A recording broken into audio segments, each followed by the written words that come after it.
Hey guys, welcome to A Little Help for Our Friends, the podcast for people with loved ones struggling with mental health. Hey, little helpers, it's Kibby here, and we're so excited to welcome Madison Errichiello from Love is Blind on A Little Help for Our Friends. But first, I wanted to tell you that if you're feeling overwhelmed by the mental health or addiction problems of someone you love, I could give you one-on-one support through Mind. Mind is our online coaching platform and community that I built to help you break toxic dynamics, set boundaries without guilt, and take care of the ones you love without losing yourself. And even if you're just curious and want to chat about it, you could book a free call with me by going to the link in the show notes or going to coolamind.com, KULAMIND.com, and click Get Started. Thank you and enjoy the show. Hey guys, we have a very special guest today. We have gone back to my reality TV roots.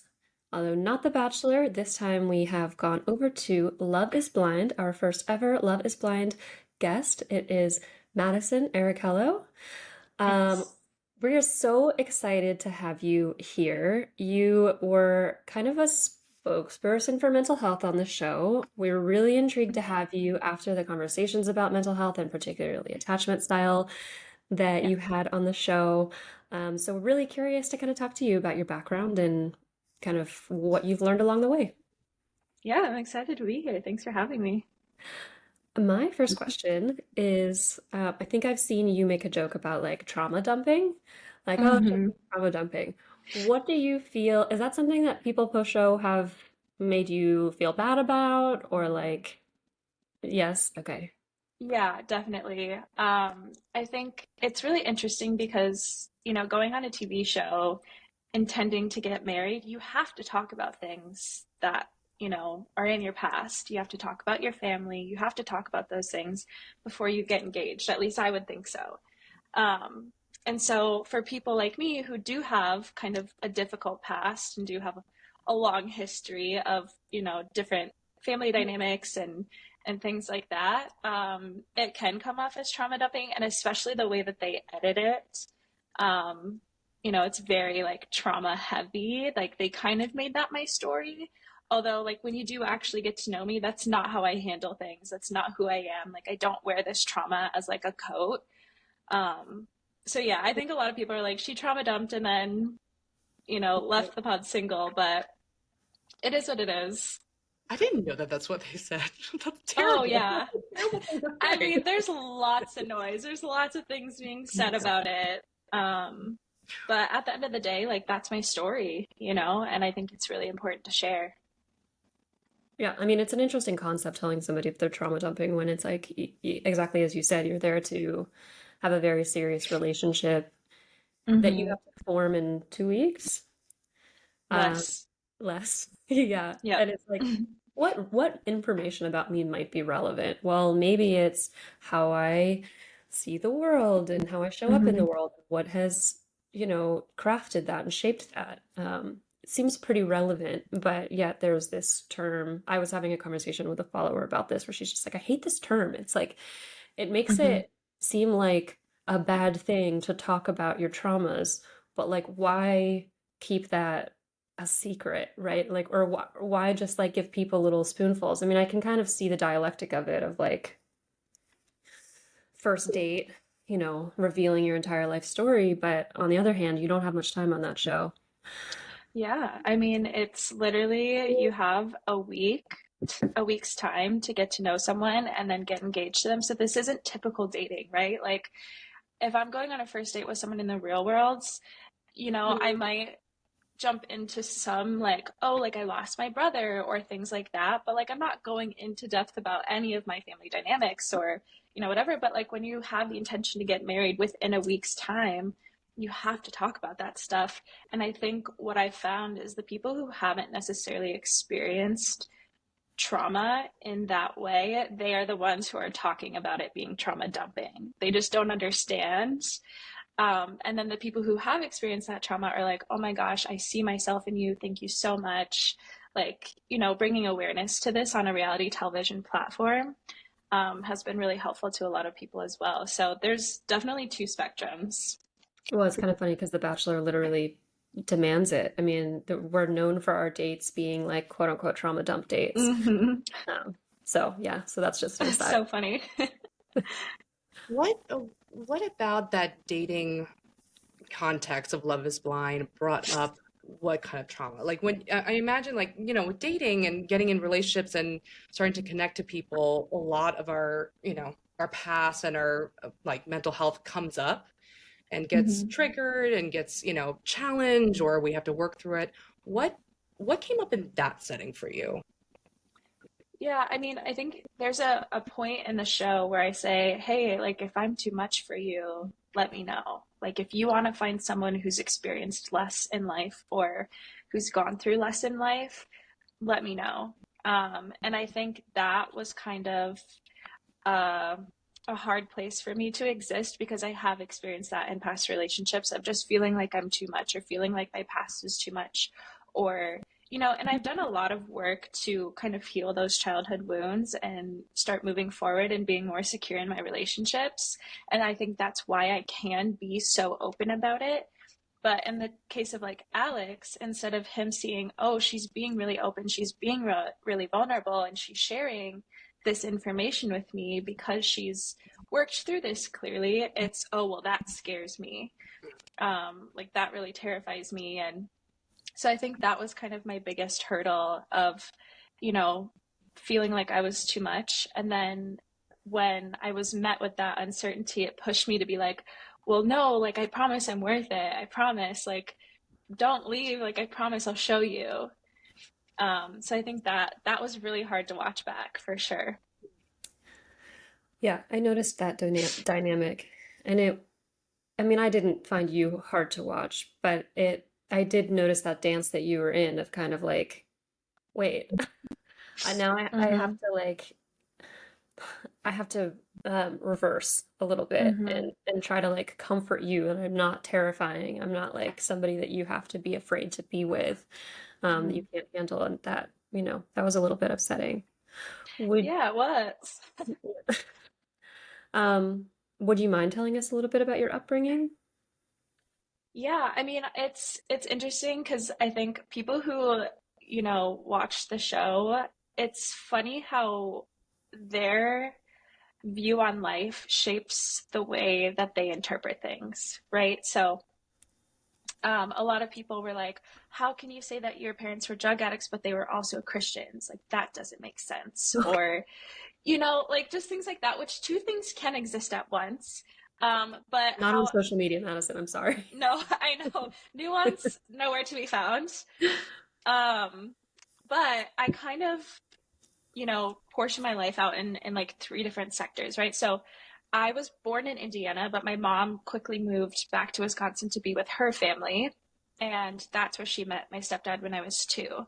So I grew up with my mom and my stepdad, who were drug addicts. And when you're a kid, you don't know those types of things. You think that that's just everyone's life.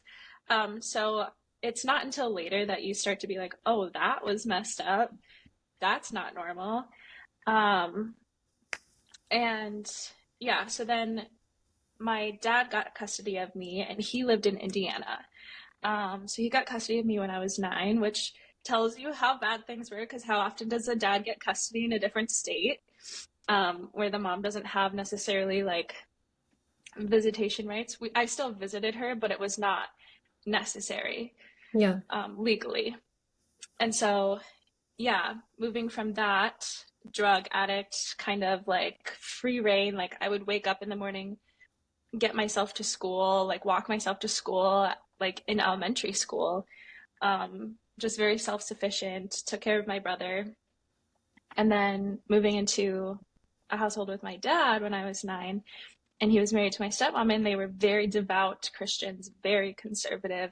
Like I had to ask to eat things, I had to ask to go play with my friends, I had to ask to do all of these things, and I had to start following these new rules. And so um, they both had their own pros and cons, I guess. Not necessarily pros, but cons.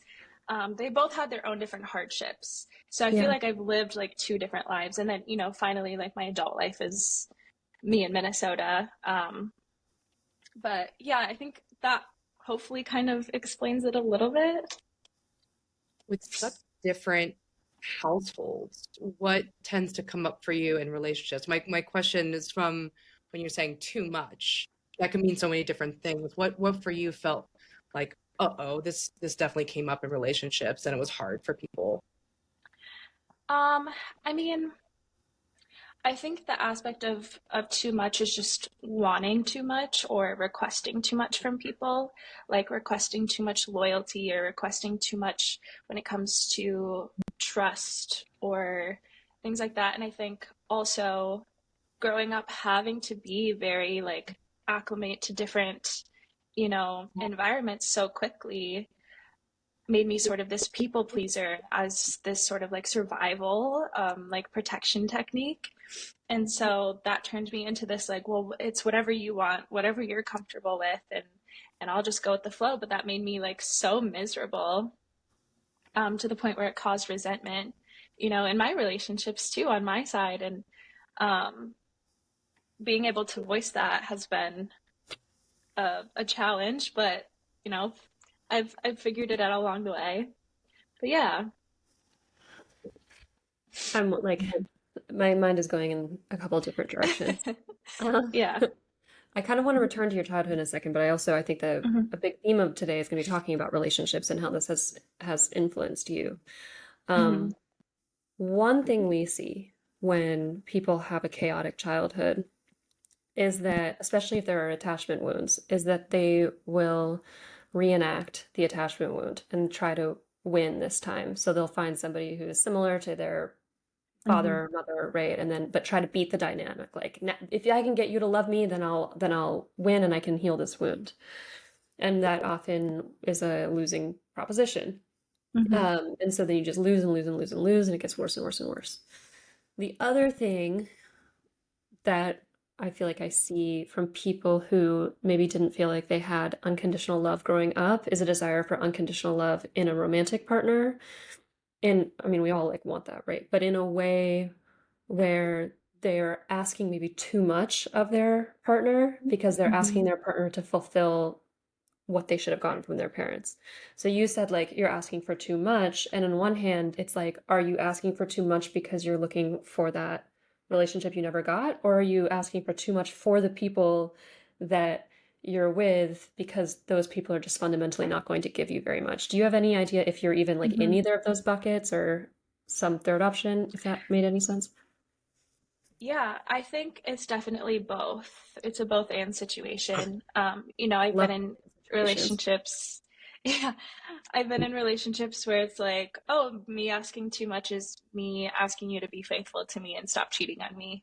Sure. Or I think that is a lot enough. Yeah. stop liking, yeah, stop liking, bikini pictures on Instagram, or unfollow your ex, or just things like that, like asking too much. But I think sometimes there are those um, unspoken requests, or times where I have in the past wished that someone could read my mind because I didn't know how to say it, or I didn't know how, like, what even to communicate. I just wish that they would have met me there without even communicating that I needed that. So I think it's definitely both ends of the spectrum, right? Like, I wasn't perfect in any of my relationships, and I think it's definitely evident to me looking in the past that I have required a lot, from the people that I've been in relationships with, because I was looking for that fulfillment, that now I have found in self love. Um, Yay! That's the answer. um, yes, yeah. But yeah, I can definitely see how I've done that in the past. Can you give an example of something that you needed that you wished a partner or someone, you know, picked up on without you saying it? Or Yeah, it's hard. I haven't dated been in a relationship in like 3 years almost now. So it's kind of hard to remember any specifics, but I just think like, I've been told in the past, like, I just can't win with you. Like, if I do this, then I can't win. And if I do that, then I can't win. And that's fair. Like, that's valid, because I think with myself, like, I couldn't feel like I could win. Like, no matter which way it went, like, I wasn't good at compromising. Um, or, I just can get very strict with like what I need and how I need things to be. I mean, in the past, I was, or what I expected from people without communicating. Um, but yeah, I don't think I can think of any like specific examples. Yeah. Can you talk at all about how loss has played into this? You were talking, I mean, I was really struck by the amount of loss you've experienced in your life. Hmm.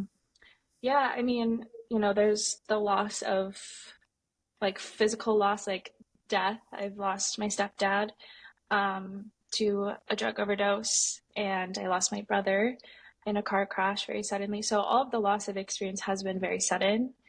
Like, you don't get time to say your goodbyes or make peace with it. Um, so I think that definitely plays into my relationships as sort of like an anxiety of, you know, there was one guy I was talking to for a little bit, and one of my rules in friendships and relationships, and I know it doesn't make sense to everyone, but as long as you can respect it for me, like we're gonna be okay, is just let me know when you get home. Like I just need that. I need you to let me know when you get home safely. And if I don't have your location, I just need to know. And this guy just could not do that. And there was one night he was like working security, and it was St. Patrick's Day. And, so there was a lot of drunk drivers out there. He was supposed to come over to my apartment after. I didn't hear from him until 11 the next morning. I was up all night just picturing him dead in a ditch. And I think some people who have never experienced that kind of like sudden loss can see that as like controlling, right? Like, oh, like, why does it matter? Why do I need to text you? But with someone who has experienced that trauma, like, it's just a peace of mind. Like, it's not at all meant to be controlling. It's just like, no, like, I've experienced very sudden loss in my life, and that's just what I need. Like, I just need to know that you're safe. Um, so I think that is sometimes hard for people to understand because it's not often that people have experienced things like that. But then it's the loss of like a parent who does have drug addiction and having to like mourn what that person should have been in your life. Like my mother like was not a mother to me. So it's losing out on having someone that you can go to or you can trust, an adult person in your life. And I think that, can tend to make it difficult to trust people in real time, and form like really trusting relationships with friends or, other family members or things like that. Um, but, at the end of the day, like that's my story. And I don't allow myself to be a victim to my circumstances. So those are things that I genuinely have like truly worked on in life. I'm just very open about it. Well, we love that. Oh, sorry, Gibby. No, I'm just, sad for you. I mean, it's with that kind of trauma and that kind of loss, it exposes you to something that people take for granted, which is like Mm-hmm. you just say, "Oh yeah, that person's fine. If I don't hear from them, they're probably still alive." Like you don't even Yeah. know that you have that belief, or just like, "Yeah, someone's gonna love me and people are trustworthy." Like all these things that people take for granted and don't realize how painful it is when they don't have that security. Mm-hmm. So, I mean, Yeah. yeah, that was mostly what I wanted to say. It's just, No, I mean, it struck me too because like, so I work in a VA right now, so it's like heavily PTSD, Mm-hmm. and what you see with trauma survivors is, and I'm not a trauma survivor, right? So like I can tell that I have this protective coding, which is exactly as Kippy was describing. It's like I assume the best case scenario or just sort of the medium case scenario, but I'm never really assuming the worst case scenario. And there's this sense, this isn't a quote from me, it's from a book on trauma, but that we're like divinely protected.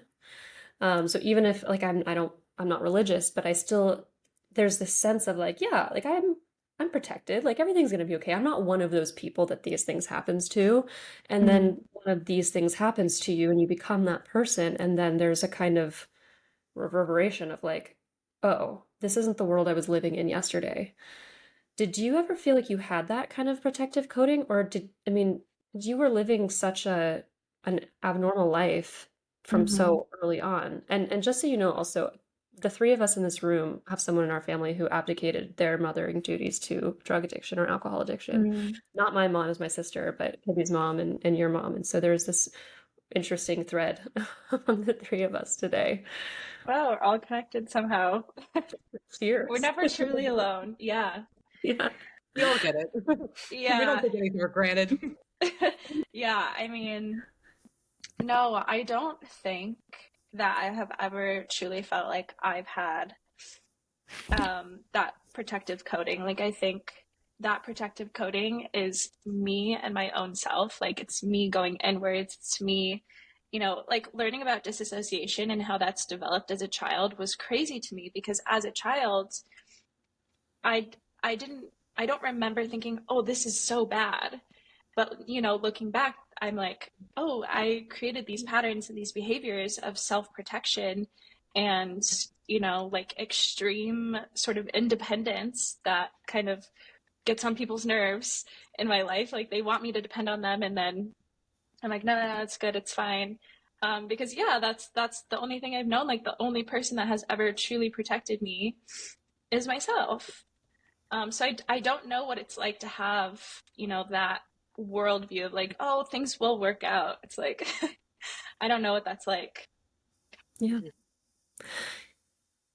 Kibby. How, I mean, this might be getting into the treatment and recovery part, but how did you survive all of that? Like, how did you're talking about that now you're able to, reflect and have self-love, but what was that like in those early days of trying to cope with all that? I mean, self-reliance, but Mm-hmm. what else did you do? What else helped you get through that?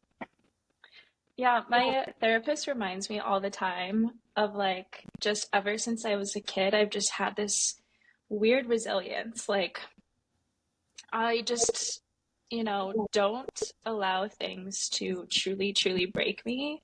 And I think it's, it is that like self-reliance. Like at the end of the day, I always know that I'll have myself and that's good enough. Um, and, I'll always be okay, like no matter what happens. But yeah, I think it's just, I've always had just such a resilient sort of like, mindset. Um, I guess. And that's really the only thing that I can attribute it to. Hmm. One of the things you talked about that scared Alex was avoidant attachment. Yeah.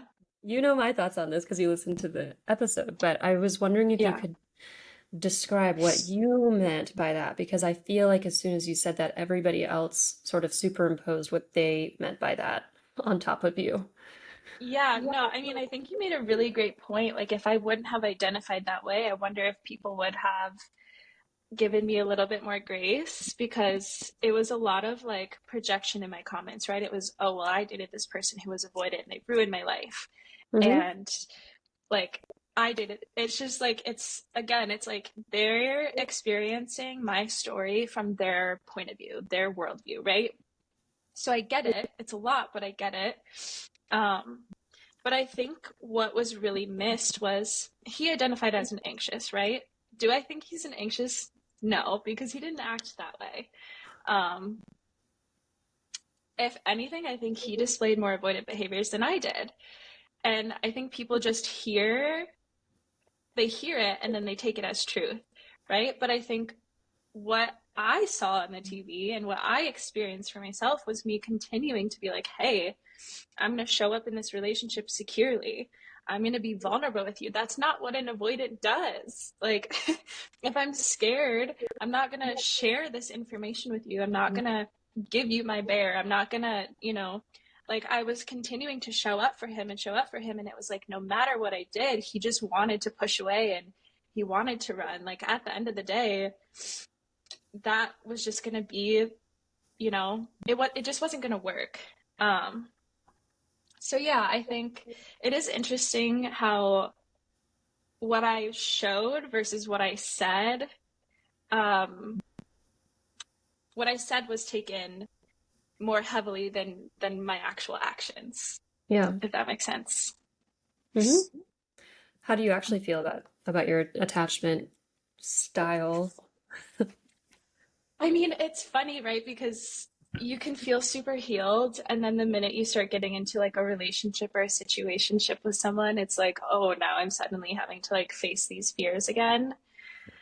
Um, Yeah. like, yeah, even recently I was, talking to this girl and I was like, oh, wow, like I really like her. But then I was like, oh, but this and then this and this. And it's like, okay, well, I don't have to think so future minded. I can let it be what it is, and let it, kind of run its course, um, as it may. But I do think like what has helped me so much in my avoidant tendencies or my attachment, style is the idea that I will always have myself, right? So no matter if I come to you and I'm really vulnerable about how I feel, and like if you receive it well, great. If you don't, that's okay because I was still vulnerable. I was okay enough to tell you how I feel.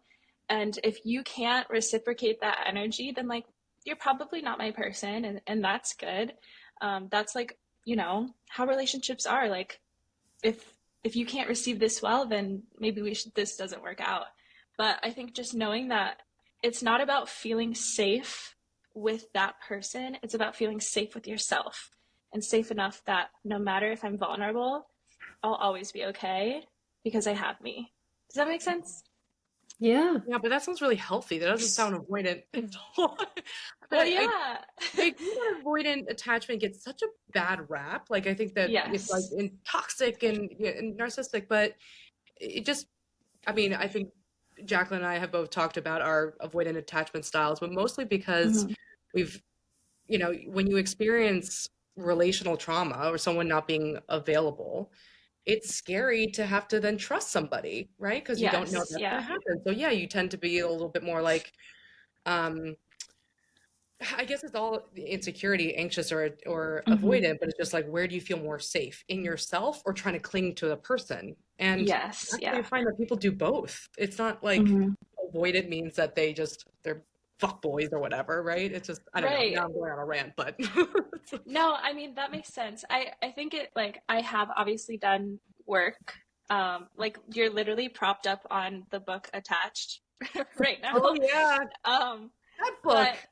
It does also give a bad rap to avoidant attachment. They're like, if you're avoidant, just stop being avoidant. I'm like, come no, on. I literally was like, this was kind of unhelpful, but thank you. Um, like it's very drawn toward. It's very like for the anxious, I think. Yeah, yeah. The But world is, yeah. the world is for the anxious. But yeah, I think like I have done so much work in just getting to a place where I'm like, I am secure in myself and I'm secure in my relationships. That doesn't always happen.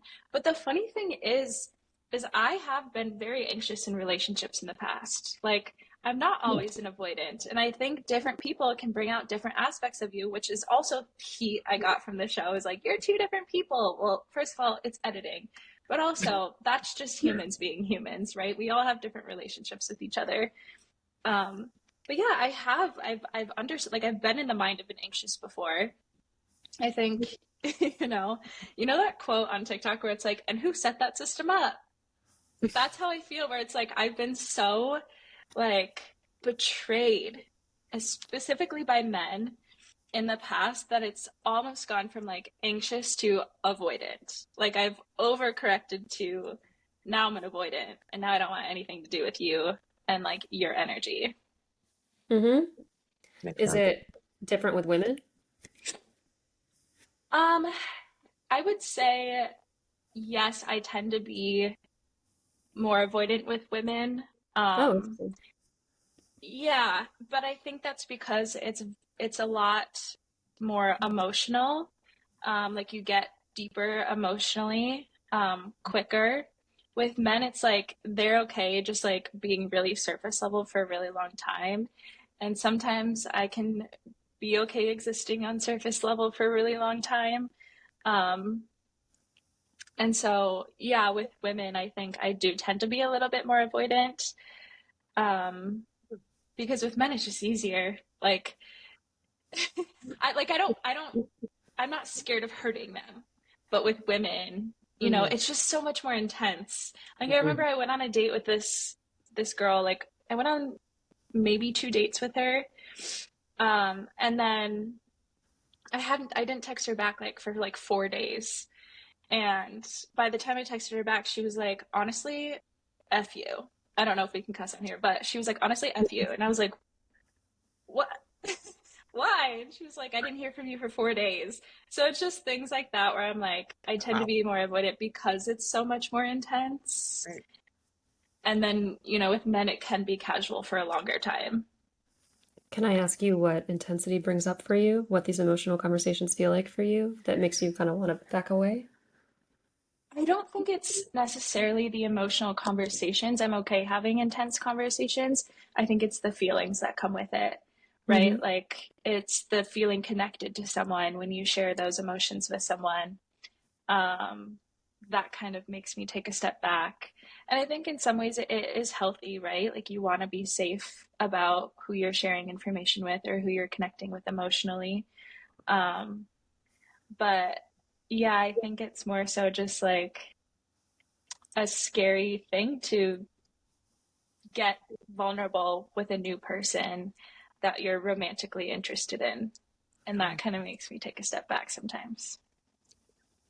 What what was that like in Love is Blind? Like I can imagine that there's some aspects of not seeing them that could feel safer, but so, like it looked like, at least from editing, that you were sitting there like it's like I always thought about it as like a confessional. You're sitting there Mm-hmm. really talking very deeply quickly. Did things feel like safer or scarier there in that regard? It felt safer because, you don't have that physical like eye contact. Where should I look? What should I do? How do I look? Like, I mean, you do in a little bit, but just because you're on camera. But you forget that the cameras are there. And so I think it kind of, it's almost like, how people feel safer being more hateful online because they're behind a screen. It's almost that way where you feel safer because it's almost like that person isn't real Yeah. in a weird way. You're like, they're real, but like I can't see them. So I feel okay enough to be more vulnerable. Weird experience. I always find it fascinating when we talk about like how like um my best friend is bi and she'll talk about sort of similarly how women can be like a little like intense and or Mm-hmm. just like more emotionally connected and how that can kind of and it's just so funny when Mm-hmm. we think about how men are usually the ones who handle women in that place and how bad men can be at that. It's kind of like how did we get designed this way where like men are the ones that have Yeah. to pick up like women's like emotional depth. But that was just an aside. I don't know. I stopped expecting anything from men a long time ago. Better place to be. Honestly, I have a lot more peace in my life. I sleep peacefully these days. Um, I was earlier when you were talking about going from a highly unstructured environment to a highly structured environment.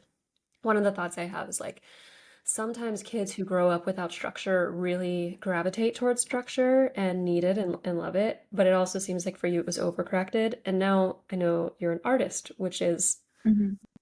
not structured. Hmm. Um, what kind of role does art play for you? Yeah, I mean, art has been, and especially with, the internet, I don't think I was ready for people to be so like, I need to see this from you and I need to see that from you. And you talked about this, so now you owe me that. Um, like I decided before the show came out that I didn't want to use Love is Blind to promote my art. Hmm. Because I had recently the past couple of years have been really difficult for me mentally. I finally have gotten to a place where I don't feel like I'm just surviving. For a long time, I felt like I was just surviving. And I think because of that, that really impacted my ability to feel creative. And it just felt like everything I created was just not me. Like I didn't identify with it. And I was trying to kind of get back to my roots of being more playful with my art and just putting things out without the intention of selling it. Um, and just having fun with it. And so that got picked up on the internet, and people were like, "You're not an artist. Like, you won't show us your art." Mm. So that's been really interesting. to watch take place. Um, but yeah, I think I like art because it doesn't force me to be structured. But I think there there's that part of me where it's like I do need structure in my life, although I do resist it. Like I don't like feeling like I have to do this at a certain time and do that. Like routines, I know I thrive in them, but I also really despise them at the Yeah, same time. I relate. I just said a lot in one setting, but yeah, I hope that answers your question. Yeah, unstructured. Yes, yeah. Yeah, like I am like your type B friend, like to the max. But it's like I need my space to be clean. I need it to be like, whatever, but it's not organized. Like you go in my drawers and it's just like, you know, everything has its place, but it's all chaotic in its place, if that makes sense. You know, it's not chaos to you, it's orderly to you. Exactly, Yeah. yes. You mentioned a couple times people writing all sorts of comments. And what was your, in terms of mental health, what was your experience going into the show and then coming out? I just know from Jacqueline's experience, which, I'll let her tell you, but it can be rough out there. So Hmm. what was that like for you? Yeah, so I found an incredible therapist like last September or October, I don't remember exactly. Um, but I just started having these like insane anxieties over, well, what will people think? And I don't even know what my storyline is. I know for the Bachelorette, your editing time is like a lot shorter than Love is Blind. So we have a year to sit on this. And, over that course of the year, so much happens in between and you forget like small details and stuff. So yeah, I found my therapist and was just like, I really want to make sure that I'm in a good headspace when this show comes out so that neither positive like praise or hate comments will shake me. Like I don't want to get so swept up in like the positive part of things because the internet is so fickle and they can turn at you at any moment. That I put my identity in the positive things and I don't want to put my identity in the negative things. Like I want to be very secure in myself. So my therapist and I did a lot of that work previous to the show coming out. Um, and then afterwards, we have also done a lot of work, but I felt like I was in a really good headspace. So the first couple of days shook me. Like, I was like, I don't know how to feel. I'm getting so much on both ends. Like, I was a very polarizing person. Um, so it was just very loud, like, on both ends of the spectrum. And I think for the first 2 days, I felt really overwhelmed. And then the third day, I was like, I've decided I don't care and I'm just going to have fun with it. And, so I would just like reply to some hate comments being funny or like whatever. I would like lean into the joke or I would joke about myself or because it's just really not that serious. So I do feel like I've handled it well. Um, I also got on Zoloft, which has been incredibly helpful. I was on Lexapro before, but I didn't really think it helped. So finding the right meds is key. I'm like, this is what normal people feel like. Crazy. Well, you just named our two antidepressants, so that's very exciting for us. Incredible. Incredible. Another invisible string. Yeah, I mean, I found it very difficult coming off of the show. And I was like, I had people hated me on Reddit for whatever reason. Like, I had a pretty good edit. It was Oh, just yeah. People just hate on Reddit. my mom's best piece of advice was like, can you just find it fascinating? Like, you're getting such a unique view into like human behavior, and it is kind of Mm-hmm. fascinating. They have extremely selective memory. Yes. They can develop an entire persona for you based off of like a misunderstanding or literally a memory error. That happened to Mm-hmm. me a lot. And then just an insistence on hating, and then Yes. and just willfully like misinterpreting people is amazing. Yeah, I mean, the being misunderstood was like such a core wound for me. And that was like my biggest fear. And so that's something I've had to face head on with reality TV.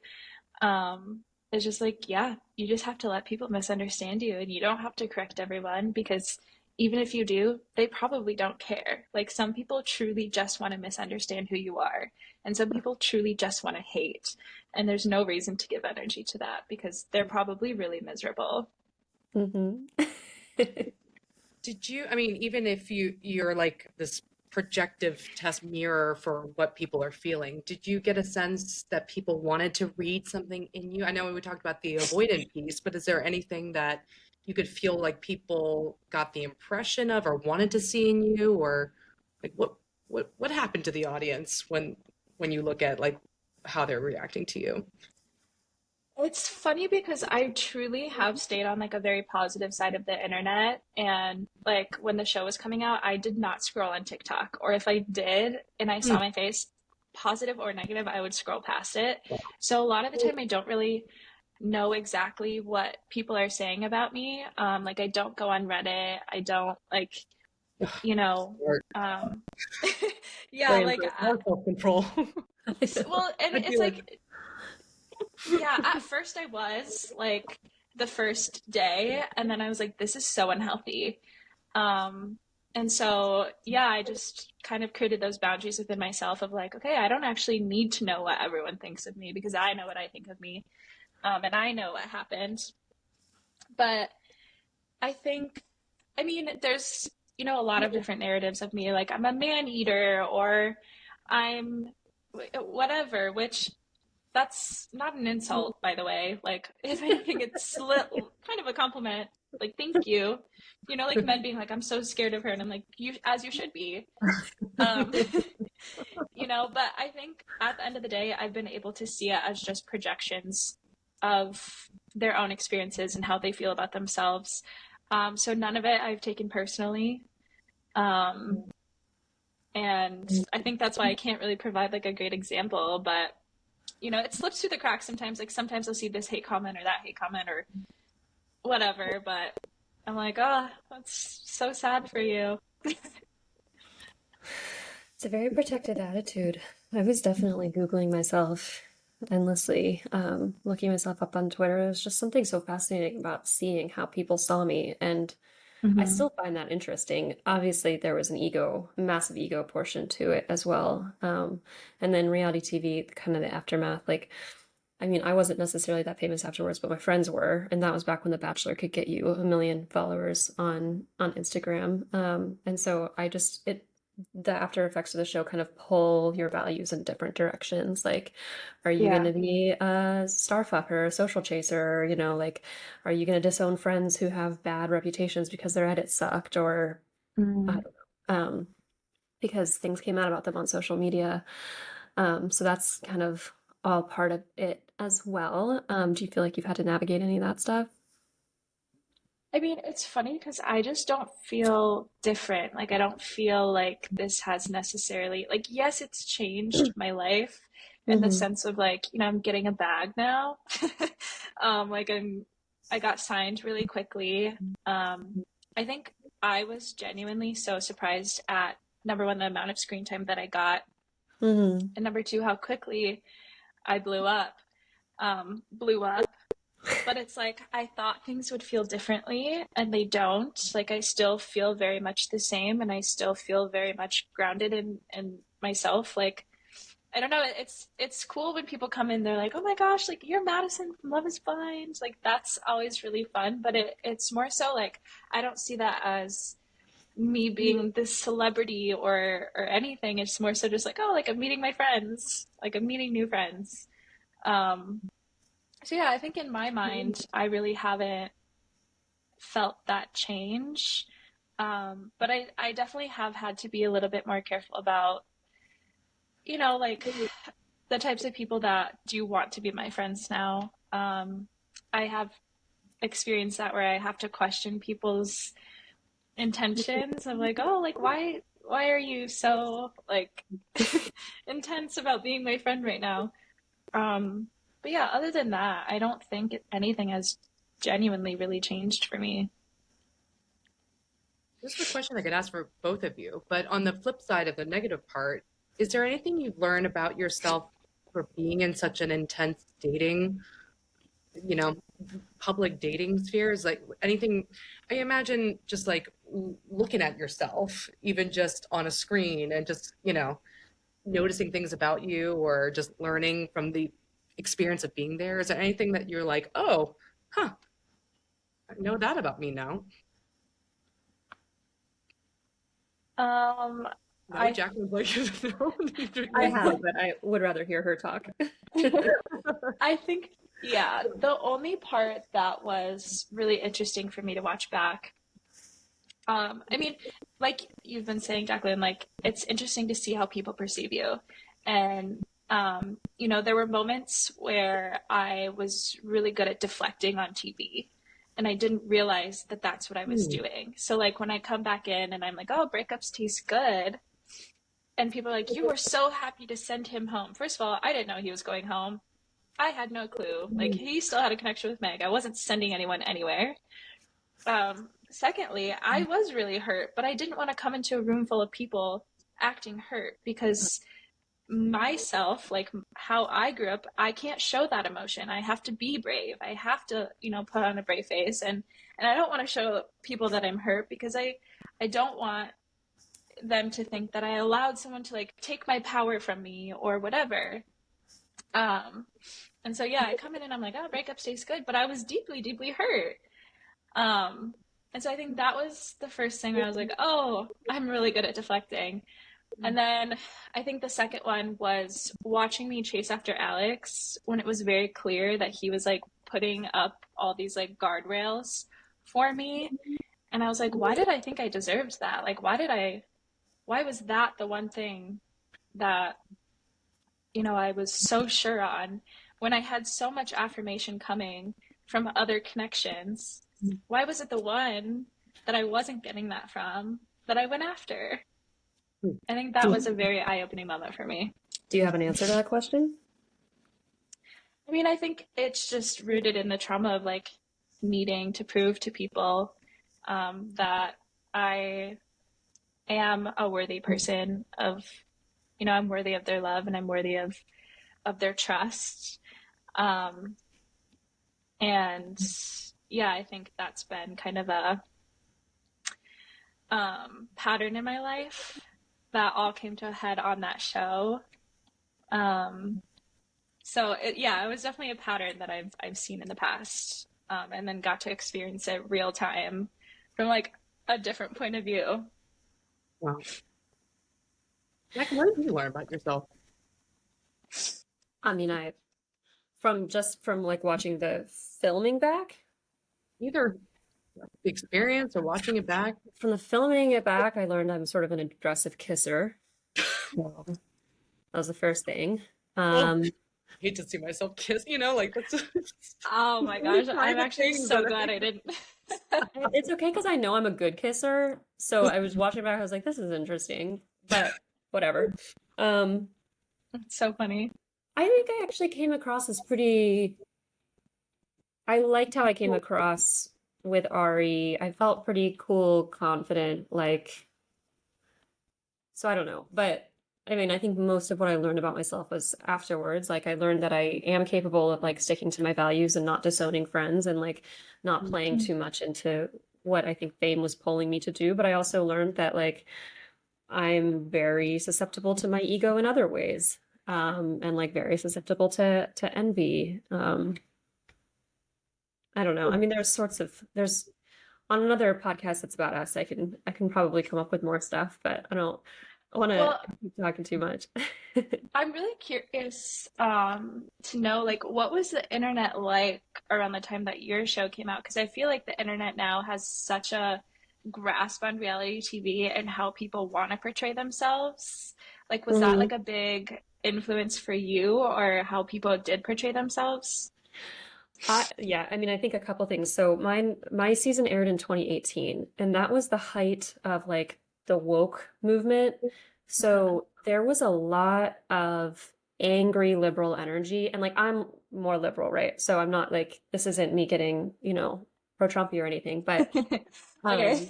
um I was worried. No, Like, it I was gotta just go. that it was like me, everybody I knew was getting attacked by their own. Yeah. Like there was apologies demanded left and right. It was just a lot of like you had to really, really watch what you said at all times. And there was, I mean, Hmm. it was just like it was just this snotty attitude from a lot of people. Um, at the same time, like part of that was important and it reformed like how people communicate with each other. And so there was like important stuff too, but there was just a lot of paranoia on the internet at that time. And then, of course, you did have the Trump supporters who were just doing the same thing, but less, um, in a way, less aversively because I didn't take them seriously at all. So it was like a highly, Hard highly to. political, yeah, highly political environment. So there was that. But I did, what happened with me is like I had no social media experience before the show. I used it, but very much as like an average consumer. I wasn't trying to be seen in any way. And when I came off the show, people were instantly like, you have to brand yourself, you have to make use of this once in a lifetime opportunity, you have to post constantly, but you have to like really have a vision. And I was like, I don't like what makes me special. And I was like PhD girl. So I kind of tried to like lean into that branding and immediately they were Yeah. like, oh, you're not like, you can't, you're using big words, you're fake, you're like trying to seem smarter than the rest of us. Like you're not even in a PhD program yet. It was just a lot of like tear down of anything I tried to do. And once that kind of idea got into people's heads, there was just no coming back from it. So I just uh, like I if anything had like an intellectual bent, I would get destroyed. Um God forbid a woman be educated. yeah. God. Hmm. So that was my experience, but I also just wasn't very effective on the platform. I mean, I'm just not it's just not for me. So I mean, I'm sure a lot of this is my own fault.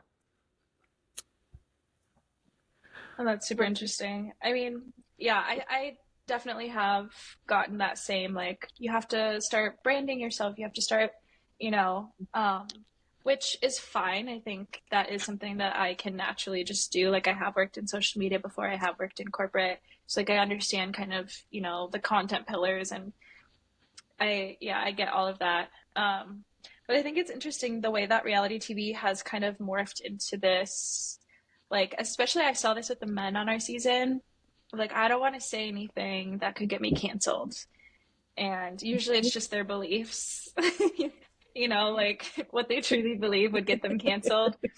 Um, or like a lot of it was very two-faced of like, well, I'm going to say this to you, but I won't say this on camera, or Hmm. whatever. And I think people are so terrified of being canceled and being like hated on, and no matter who you are, like, you're going to get hate from people. Like, no one from our cast came out of that unscathed.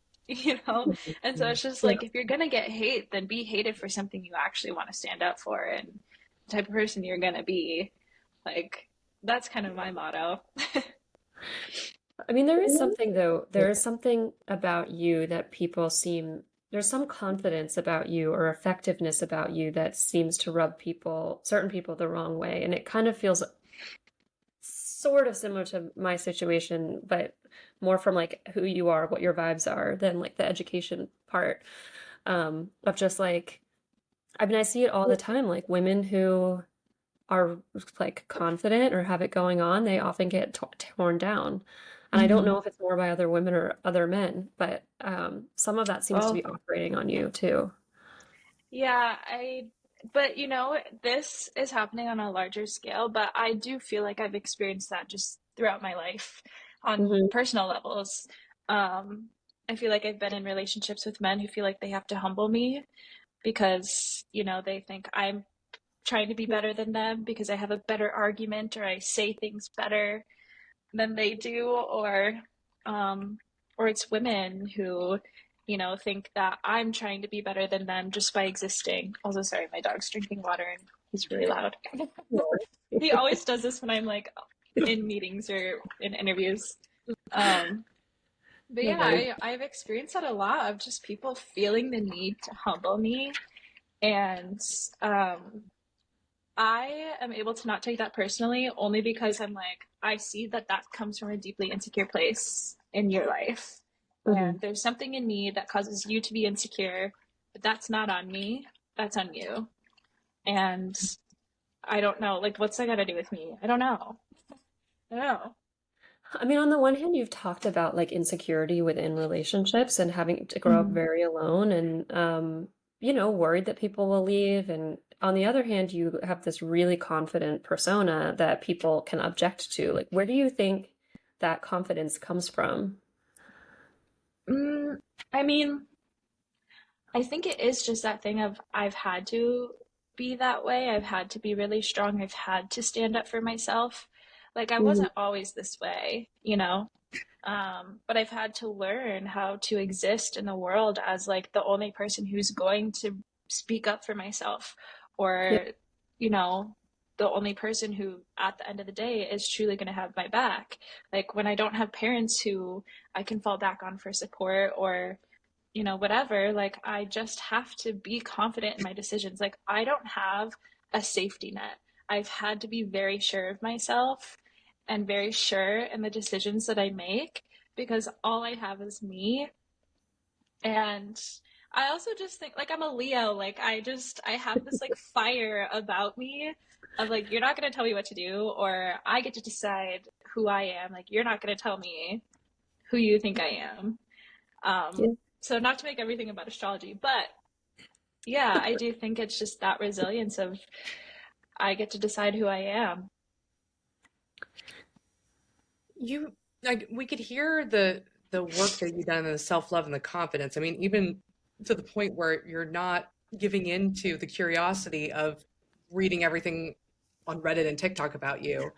For other people who have struggled with loss or trauma or relational trauma, can you give a little insight on what was like the most helpful in your journey? Like when you say you did a lot of work, like what what do you think of when you're like, oh, that thing really made a difference or saved me or helped me? Yeah, I think it's not, holding on so tightly to things. Like it's the idea of just like letting things go and letting things be. I think in the past that's really harmed me and harmed my relationships, of just like trying to make sure that like things stay where I can see them and where I can control them, or, like not having anything surprise me. Because being surprised was always a really terrible experience for me. Um, but I think that, just having like a looser grip on relationships, or even like jobs or friends or whatever, has really saved me like the hardship of this is how it was supposed to be. Or it doesn't mean you're not like heartbroken or you're not sad, but I think just like allowing yourself to feel the waves of those, of the grief or of the Mhm. happiness, or just like allowing it to like pass through you without having to actually like put a meaning to it, um has been really, really helpful. Yeah, therapy mascot. It's like the spokesperson for acceptance. Mhm. Thank you. Well, I mean, yeah, it's one of those things where there's people who have been able to float through life. They've never really had to, you know, face themselves. But especially being on reality TV, you are forced to face yourself in ways that you probably don't really want to. Um, Well, I don't know if we have, Kimmy, you have any last questions? No, I think this was great. And anything that you feel like um, any kind of tips for people who have gone through, what you have and with trauma and loss. I know that I like the advice to like not take things as not to hold on so tightly. Anything else that you would want to, any words of wisdom or tips for people? I mean, honestly, just therapy has been a really great resource, for me throughout my life. And I think that's, why I've been able to get to this place. Lots of self reflection, lots of self awareness. So, yeah, therapy. Nice. We'll always Highly give a recommend therapy it. plug. Yes.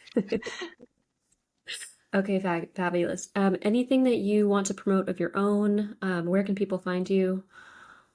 I am on Instagram and TikTok, so at mads.err, madser. Um, I'm online. Perfect. Well, thank you so, so much for coming. I am really, really glad that we got to have this conversation. I think you have so much wisdom to give to others. From just Thank like a you. psychoeducational place, like everything you've said is very in line with like what we know works, right? So, I think, you're a great advocate for all of this. And it was so lovely meeting you. For Yes. our little helpers, if you love Madison as much as we do, please give us a 5-star rating on Apple Podcasts and Spotify.